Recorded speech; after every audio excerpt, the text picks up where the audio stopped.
Quien les habla el Padre Agustín, de aquí de La Plata, Argentina. El Evangelio de hoy es de San Mateo y dice así: La generación de Jesucristo fue como sigue. Desposada su madre María con José, se halló, antes de vivir juntos ellos, que había concebido del Espíritu Santo. José, su esposo, como era justo y no quería delatarla, se proponía despedirla en secreto. Mas, mientras andaba con este pensamiento, he aquí que un ángel del Señor se le apareció en sueños y le dijo: José, hijo de David, no temas recibir a María tu esposa, porque su concepción es del Espíritu Santo. Dará a luz un hijo y le pondrás por nombre Jesús, que significa Salvador, porque él salvará a su pueblo de sus pecados. Todo esto sucedió para que se cumpliese la palabra que había dicho el Señor por el profeta: Ved aquí que la Virgen concebirá y dará a luz un hijo, y le pondrán el nombre de Emmanuel, que se traduce Dios con nosotros. Cuando despertó del sueño, hizo José como el ángel del Señor le había mandado y recibió a su esposa. Palabra del Señor. El Evangelio de hoy de San Mateo explica de manera parca, breve, pero concisa, al estilo del Evangelio, cómo fue la generación de Jesucristo. Dice que María y José ya estaban desposados y antes de vivir juntos ellos, como era la costumbre judía, se halló que la Virgen había concebido del Espíritu Santo. Mirado desde abajo, por decirlo así, desde la normalidad de la tierra, para José es una situación para nada común, extraña y conflictiva. Él no entiende qué está ocurriendo. Seguramente el pobre José se preguntará: ¿cómo puede ser si conozco bien a María?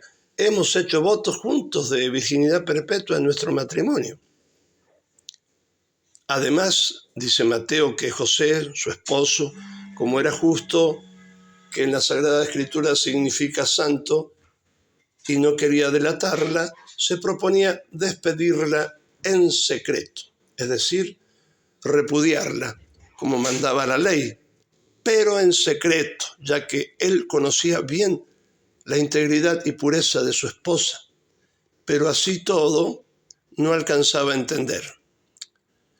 San José en estos momentos pasó grandes, pesadas y muy profundas tribulaciones con este pensamiento, porque ni con el pensamiento quería ofender a María, ni tampoco quería incumplir la ley.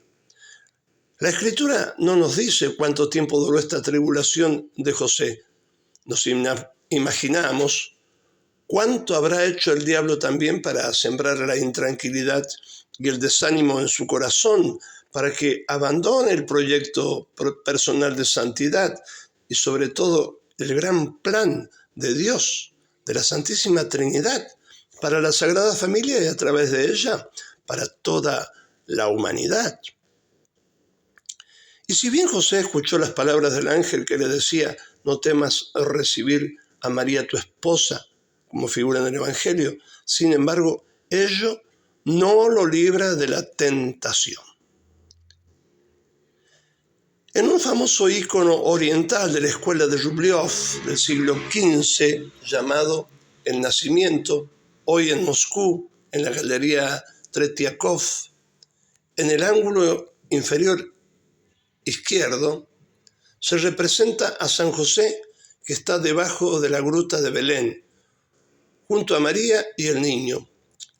Pero aparece José visiblemente aparte, fuera de la circunferencia que toca a Dios, mostrando así que él no es el padre carnal del niño, sino, como sabemos, el Espíritu Santo, que fue quien la engendró. Comentando el padre Alfredo Sáenz en su libro del ícono, este ícono dice que San José se encuentra en el momento justo de la tentación. El diablo, que aparece aquí en el ícono vestido de pastor, con pieles negras más bien, le insinúa a San José dudas sobre la virginidad de María. También en otros íconos el diablo le muestra un bastón seco y retorcido que no puede germinar. Y en el del monasterio de Terantopov, titulado La tempestad que está en el corazón, dice así: así como de este bastón seco no pueden nacer flores, así tampoco de ti, que eres viejo, puede nacer descendencia. Sea viejo o sea joven José, nadie está libre de la tentación. Al contrario, el mismo Cristo como hombre quiso experimentar la tentación para que nosotros sepamos vencerla y de allí alcanzar la santidad. Tampoco José fue librado de la misma, sino que permaneció fiel a Dios. Por eso mereció escuchar del ángel: José, hijo de David, no temas recibir a María, tu esposa, porque su concepción es del Espíritu Santo. Dará a luz un hijo y le pondrás por nombre Jesús, que significa Salvador, porque él salvará a su pueblo de sus pecados. Como vemos aquí, José, así como María, no dudó, sino que creyó a la voz del ángel. Y así habrá recordado la Escritura, especialmente el pasaje de Isaías, que profetizaba este gran prodigio. En efecto, Dios, con 8 siglos de anticipación, anuncia a través del profeta Isaías, capítulo 7, versículo 14, aunque de forma velada, el asombroso misterio del amor de la encarnación redentora de su Verbo, que estará con nosotros todos los días hasta la consumación del siglo, como dice Mateo 28, 20.